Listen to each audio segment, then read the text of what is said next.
پہلے کے زمانے میں جتنے بھی حاکم اور حکمراں گزرے ہیں یہ بڑے نیک پرہیزگار متقی لوگ ہوا کرتے تھے، انصاف پسند، حق پسند، حق گوئی ان کے اندر ہوا کرتی تھی۔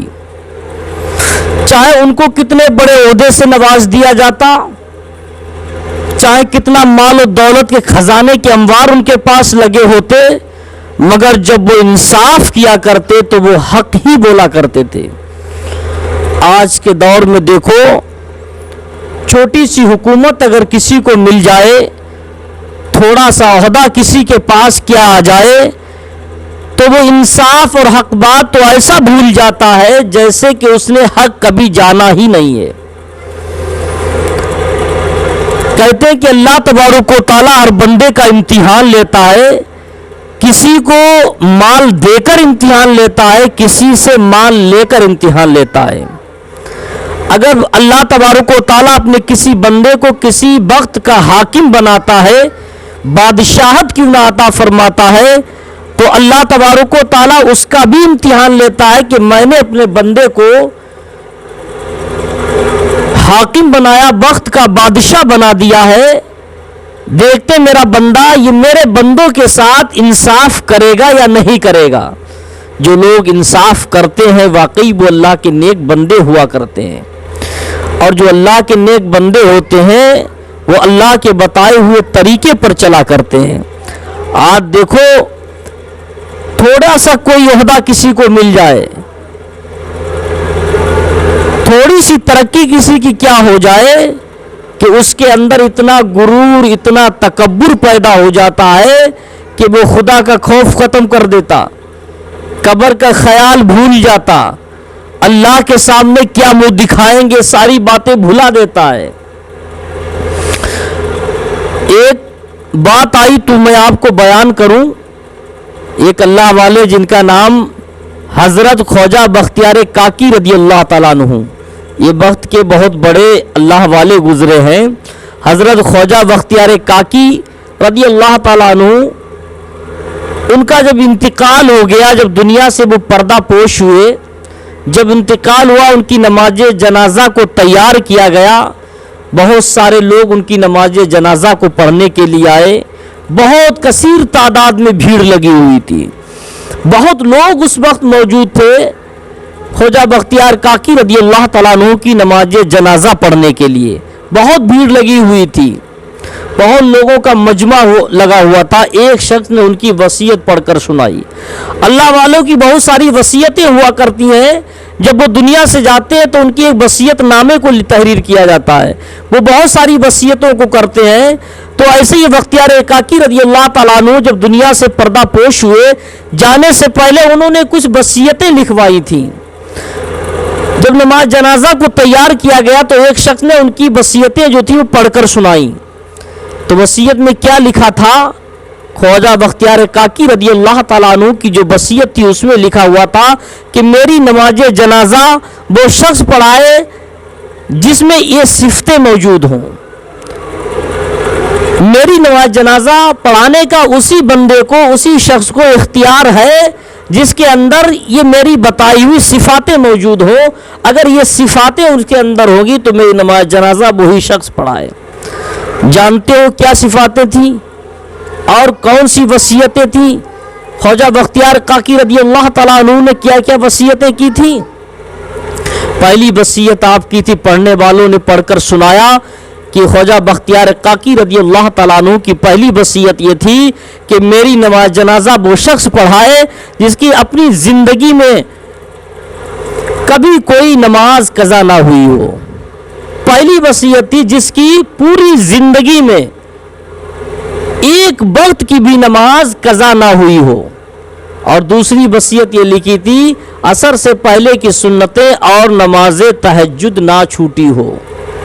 میری نماز جنازہ وہ پڑھائے جس کی پوری زندگی میں کبھی ایک وقت کی بھی نماز قضا نہ ہوئی ہو، اور عصر سے پہلے کی جو سنتیں ہیں اور نماز تہجد بھی کبھی قضا نہ ہوئی، کبھی چھٹی نہ ہو۔ آج ہم لوگوں کی پوزیشن کیا؟ عصر کی نماز میں جاؤ، دیکھو وضو کر کے گئے، بالکل نماز کے ٹائم، نماز کے وقت پر جاتے نماز پڑھنا شروع کر دیتے ہیں۔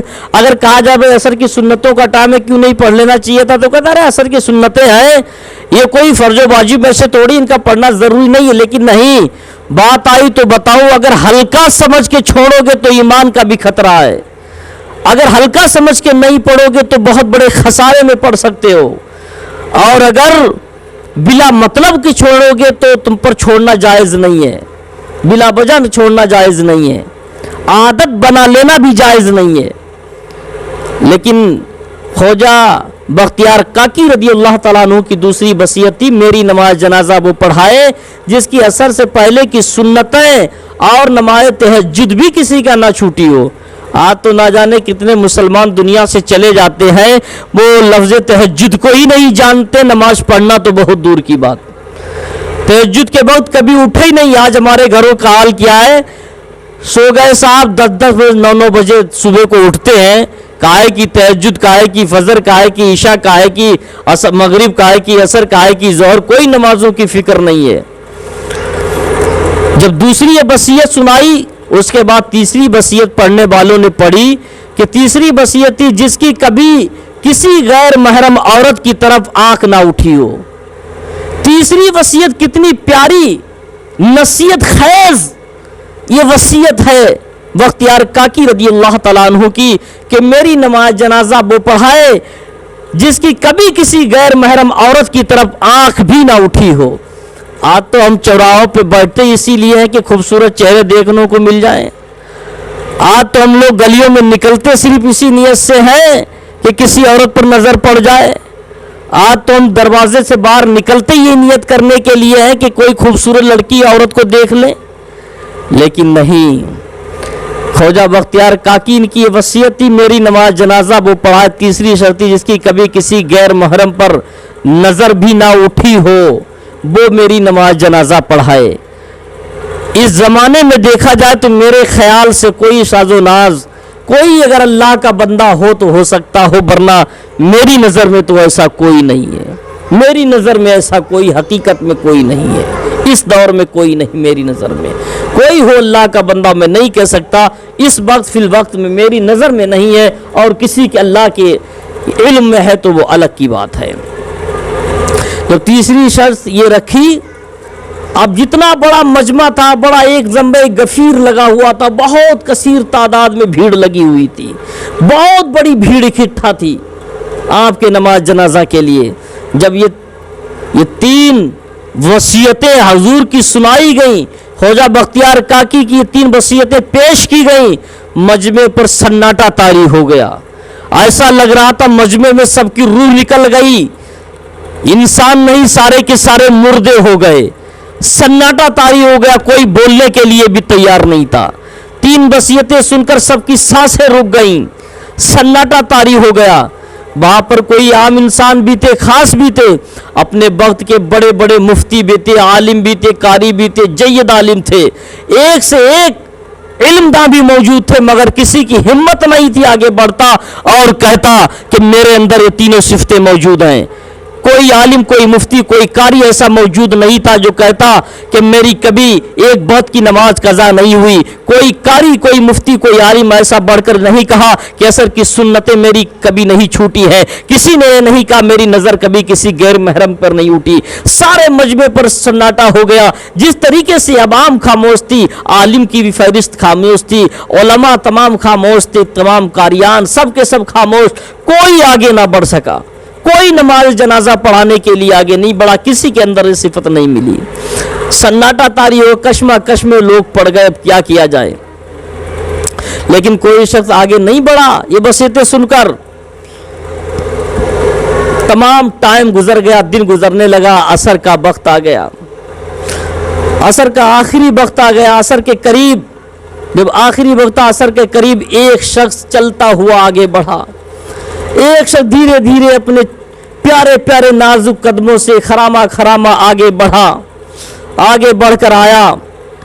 آگے جب چل کر آیا، بڑھا تو اس نے نماز جنازہ پڑھائی، اور نماز جنازہ پڑھانے کے بعد اپنی نمناک آنکھوں سے، یعنی آنکھوں میں آنسو تھے،